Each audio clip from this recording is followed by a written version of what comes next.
You're going to want to watch this video because you're going to be inspired. Here I am today with Bryan Davis. He's the CEO and founder of Teddy Stratford, and we're just like kind of hanging out. And Bryan has an online business for when did you start, Bryan? We launched on Kickstarter 2014, so we've been around. We're coming up on our 10-year anniversary in November. That's so exciting. So why don't you tell the viewers tell about your brand and maybe a couple of tips for new entrepreneurs. Okay, yeah, well, Teddy Stratford we're 100% online, but we're the maker of the Zip Fit shirt, which is an athletic cut, slim fit button down that actually zips and prevents gapping between the buttons. We were founded in 2014 and launched on Kickstarter, and we've been operating our store on Shopify since then. Awesome. So anyone that's starting out now, obviously been doing this a long time, had a lot of success. What are one or two tips that you'd want to give anybody who's just starting out? I think the main thing that I would say is, especially if you're starting out in fashion, but anything, you have to make sure that your product is differentiated. So,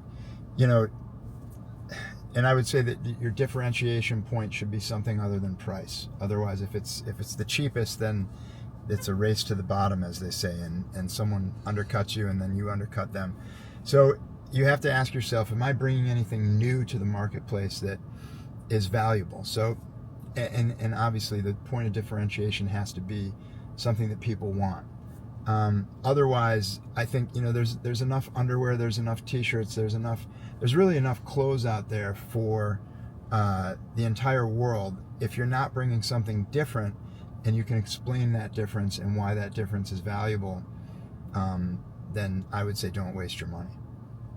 That's sage advice. Sage advice. No, I mean, so many businesses will fail in their first year because they're just like another Me Too business, another Me Too product. But yeah, I mean, any final thought before we wrap up?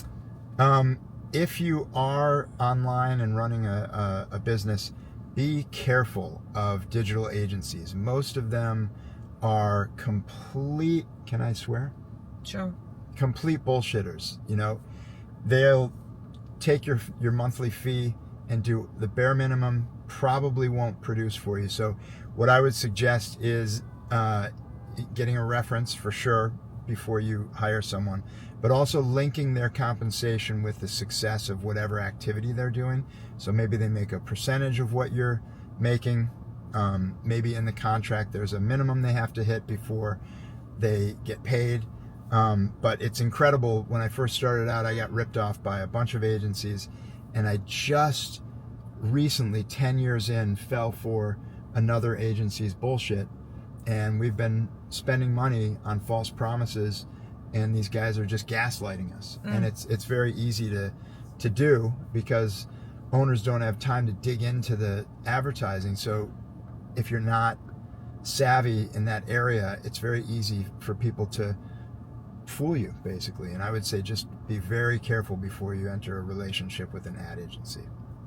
Amazing. Well, thank you so much, Bryan. Thanks for your tips. And Bryan's actually a friend of mine, and I've seen what he's been doing, and it's just he's crushing it. So thanks so much for taking the time. Yeah, absolutely. All right, have a good one, guys. Until next time.